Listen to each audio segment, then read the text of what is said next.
Hi, boys and girls. I'm at my piano again today because I thought that I would play for you another song that I know. This next song is a song that my dad wrote when I was a little girl, and he taught me how to play it. It's a simple song, but it's very pretty, and he called it Claudia's Song. So I hope you enjoy.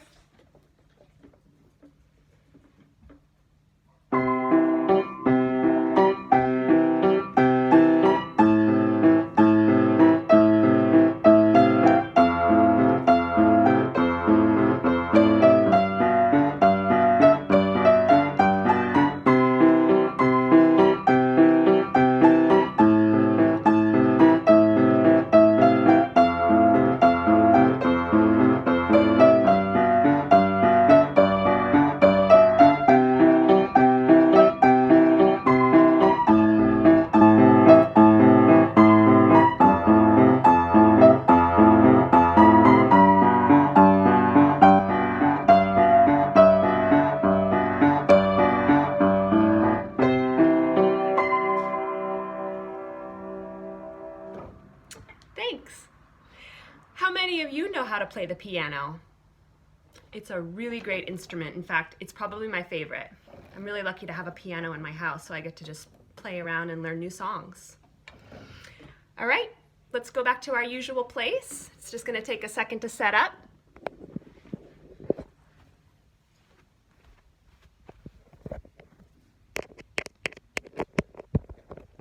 Okay.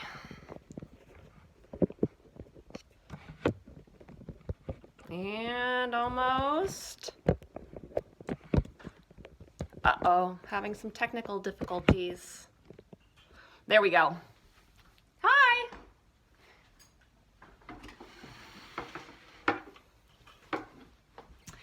All right, are we ready for our good morning song? I am. Let's get mud and snowy.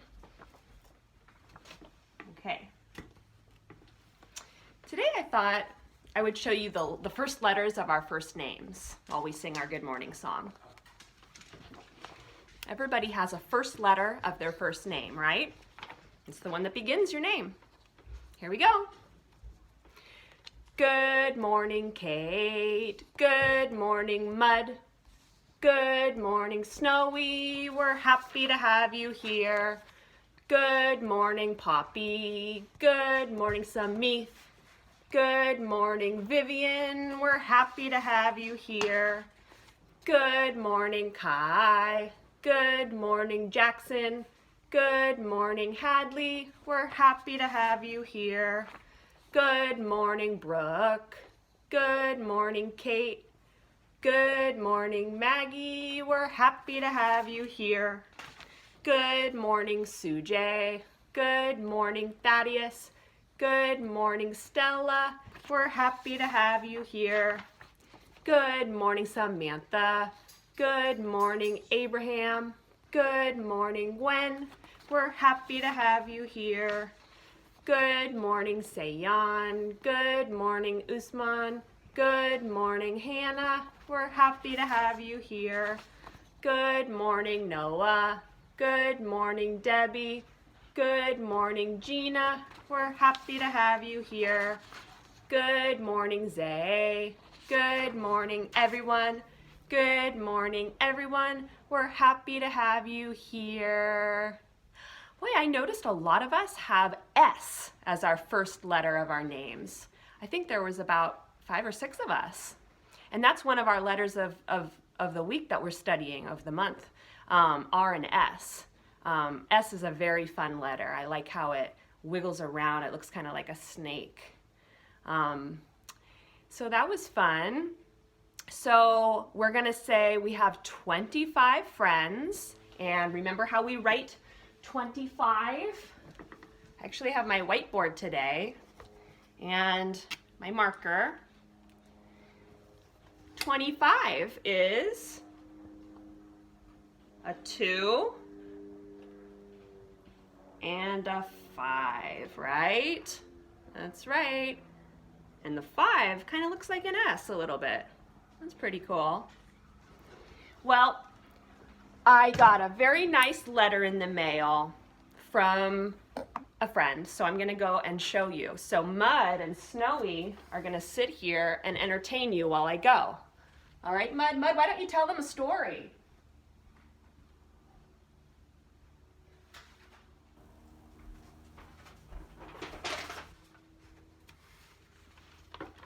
Did Mud tell you a story while I was gone? He didn't. What did he do? Did he just sit there? Mud. Snowy.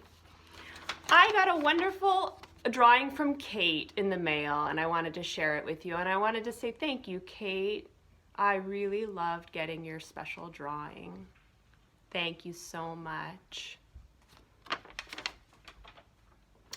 Well, it's time to read a book, and I thought we could read another rabbit book. It's called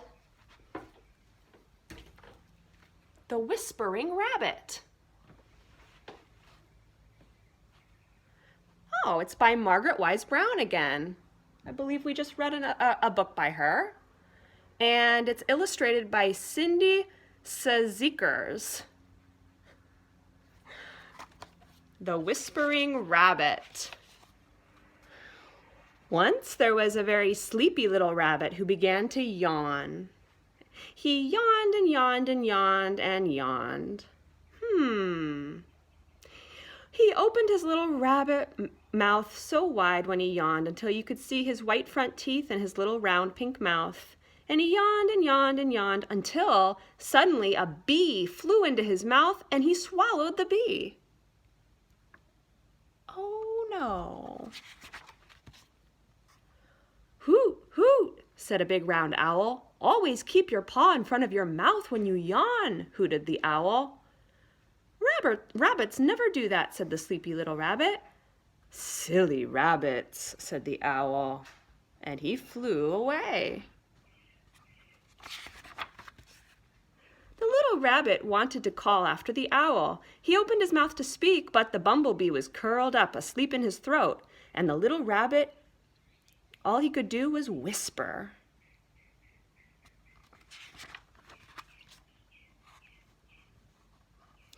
What shall I do? He whispered to a squirrel who wasn't sleepy. Wake him up, said the squirrel. Wake up the bumblebee. How? Whispered the rabbit. All I can do is whisper, and I'm sleepy, and I want to go to sleep. But who can sleep with a bumblebee? Suddenly a wise old groundhog popped up from out of the ground. All I can do is whisper, said the little rabbit. All the better, said the groundhog. Come here, little rabbit, he said, and I will whisper to you how to wake up a bumblebee. You have to make the littlest noise that you can possibly make, because a bumblebee doesn't bother about big noises. He's a very little bee, and he is only interested in little sounds. Like a loud whisper, said the rabbit. Too loud, said the groundhog, and he popped back into his hole. A little noise, whispered the rabbit, and he started making little rabbit noises. He made a noise as quiet as the sound of a bird's wing cutting the air, but the bee did not wake up. So the little rabbit made the sound of snow falling, but the bee did not wake up. So the little rabbit made the sound of a bug breathing and a fly sneezing and grass rustling and a firefighter thinking. But the bee did not wake up. So the rabbit sat and thought of all the little sounds he could possibly think of. What could they be? A sound quiet as snow melting, quiet as a flower growing, quiet as an egg resting in its shell, quiet. And suddenly he knew the little noise that he would make, and he made it.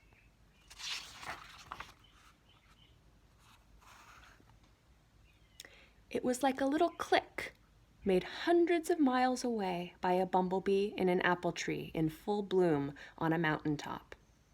It was the very small click of a bee swallowing some honey from an apple blossom.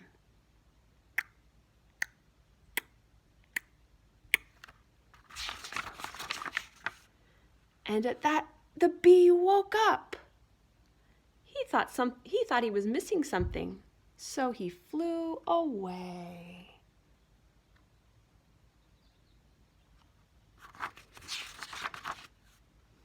And then what did the little rabbit do? That sleepy little rabbit?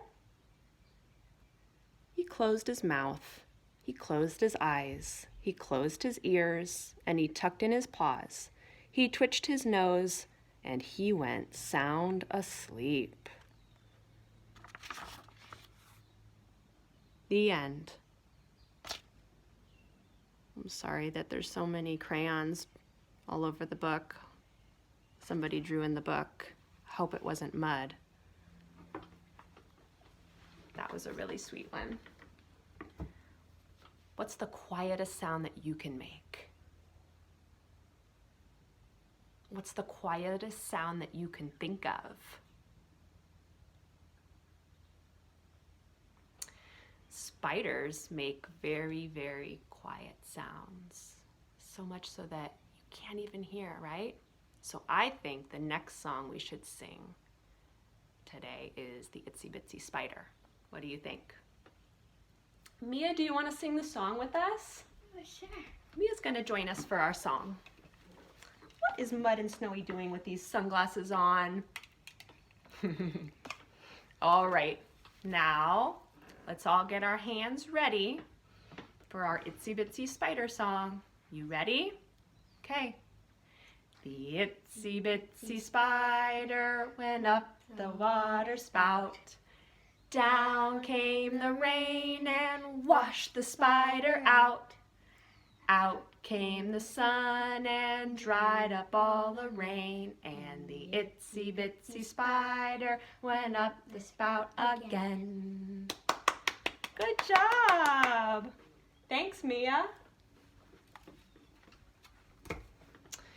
So Hadley is our child of the week. Thank you, Hadley, and thank you for your rule, no going to the other side of the park. I'll show the rule one more time in our rule book. There are so many great rules in here. Don't go to the other side of the park by Hadley. And you know how I told you that yesterday Mud had creeped off to the other side of the park? Well, I found this under my pillow this morning when I woke up. It says, Teacher Kate. Mud, you don't have to call me Teacher Kate. I'm kind of like your mommy, right? Aw, that was cute though.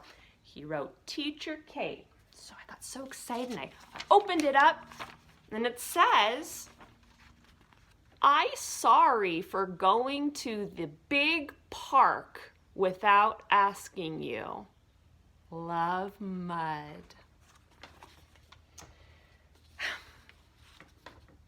Mud is really good in the sense that when he does something wrong, he says he's sorry. Thank you, Mud. Yes, I forgive you.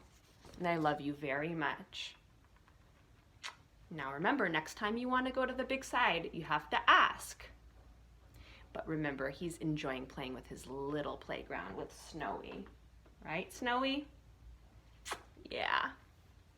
Well, thanks, Hadley. I hope everybody is thinking about measuring the distance from their bed to their kitchen sink. Maybe some of you have already done it. Well, I have not, but I'm planning on doing it tomorrow morning. So, remember, here's your bed. And you're going to get out of bed and you're going to step over to wherever your kitchen sink is. Pretend it's right there. And you're gonna count your steps while you go. How many steps does it take to get from your bed to your kitchen sink? All right, we'll talk about the answer tomorrow. And Mia, are you around? Mia wants to show you something very special before we go. And you know how much she loves to do exercises, right? Well, she wants to show you something special that she's been working on. Thanks, Mia. So I've been working on doing the splits and handstands and cartwheels. So I'm just going to show you how far I am in the splits. So I usually have something to hold on to because one time I went down in the splits like that and I hurt my back. So if I hold on to something, it will keep my back straight. So I'm just going to turn it this way and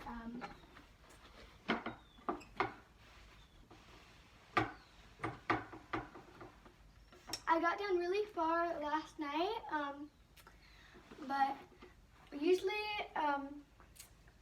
well, I've been practicing for a long time, so I'm kind of far now, but I'm this far. Wow.